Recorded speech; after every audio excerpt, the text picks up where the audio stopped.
Hi! In today's lecture, we are going to discuss the acidity of some common ions. Let's begin. Okay, let's now look at the acidity of your common metal ions. I have here a sodium chloride solution, and let me ask you this.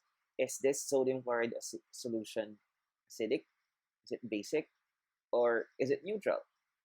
From your Chem 18 and 18.1 discussion, it should have been clear to you by now that this sodium chloride solution must be neutral. And how do we determine the acidity, basicity of a given salt solution in water? We have to consider the ability of the given ions comprising the ionic solid, whether they can undergo hydrolysis reactions or not. So in solution, you have your sodium chloride or sodium ions and chloride ions being surrounded by water molecules. And these water molecules in the presence of these ions are weakly held. This is why they do not have the tendency to undergo hydrolysis. So you may want to review your hydrolysis lesson for this, as well as your intermolecular forces of attraction. Now, how about the aluminum chloride solution? So pretty much the same thing with your sodium chloride solution. Your aluminum cation and your chloride cations are surrounded by water molecules. You have that hexa coordination of the water molecules, two or six water molecules being coordinated to the aluminum center in an octahedral fashion. And look at this reaction here. So you can see that there is another water molecule that is not part of the coordination sphere, and it accepts a proton coming from one of the water molecules in the hexaqua aluminum 3 complex, now producing your hydronium plus ions. So you can say that an aluminum chloride solution is considered to be acidic. And how do you know? What is the generalization for your metal cations in terms of their acidity or basicity? So if your metal cation has a high charge density, then there is this stronger attraction of this metal cation to one of the oxygens or to the oxygens that are bound to the metal center. And when there is a stronger attraction between that oxygen and that metal, it weakens the oxygen hydrogen bond in the water molecules surrounding the aluminum 3 plus or any metal cation, which results in the formation of or in an easier breaking of the oxygen hydrogen bond, creating now your or releasing now your hydronium ions. So you have here the table or a list of some of your common cations, and you can see that lithium plus, it's a monocationic substance. It's slightly acidic, but when we look at titanium 4 plus, it is very acidic. So the trend here is that if you have a higher charge for your cation, most likely it is gonna be more acidic than a cation of lower cationic charge. Let's now go to the basicity of your non-metal ions.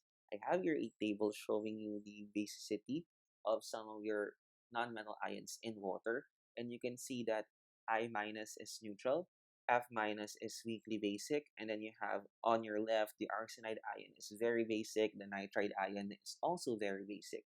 So how do we come up with an explanation for the basicity of these ions? Or what is the trend?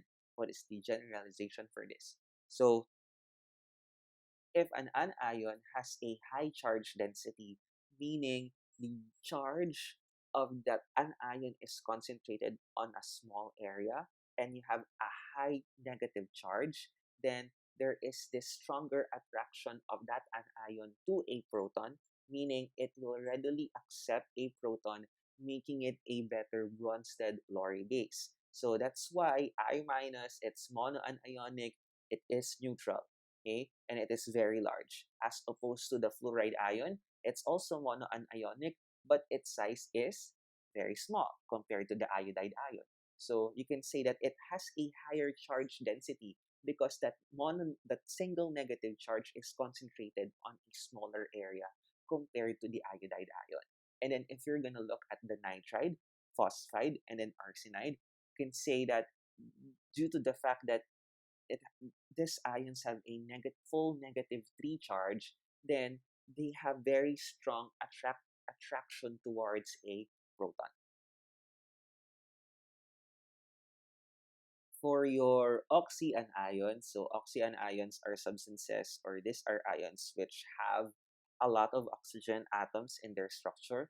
So the basicity of your oxyanions actually depends on one, the number of oxygen atoms present, and number two, the ionic charge of your oxyanion. So here is a table showing you some neutral, basic, and moderately basic oxyanions. So you have here the permanganate and nitrate and chlorate and then perchlorate as neutral oxyanions, while nitrite and chlorite are weakly basic, and then you have your hypochlorite as a moderately basic anion. And from all of this, we can generalize that as the number of N decreases, the basicity, meaning N meaning the number of the oxygen ions, or sorry, the number of oxygen atoms in the structure.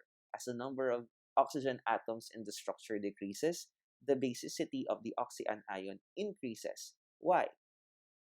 So if there are higher, or there is a higher number of oxygen atoms around a certain element, and say here it's X, then there is this weaker OH bond that can be created. It's easier to break the oxygen hydrogen bond if there are a lot of oxygens in the structure. And this is the exact reason why the anion will be now less prone towards hydrolysis reaction. We're still on oxyanions, and now let's look at another series of oxyanions here. You have here some oxyanions classified in terms of the charge, that's N minus. And you can see that SiO4 minus is strongly basic, while ClO4 minus and permanganate are neutral anions, oxyanions. And what can we get from this? So as the charge increases, the basicity of your oxyanion also increases. And this is very similar to your trend for your monoatomic non-metal anions, that if there is a higher charge density, meaning whether you have a higher charge or a charge that is concentrated on a smaller area, then that increases the basicity, meaning the ability of these anions to accept a proton from water.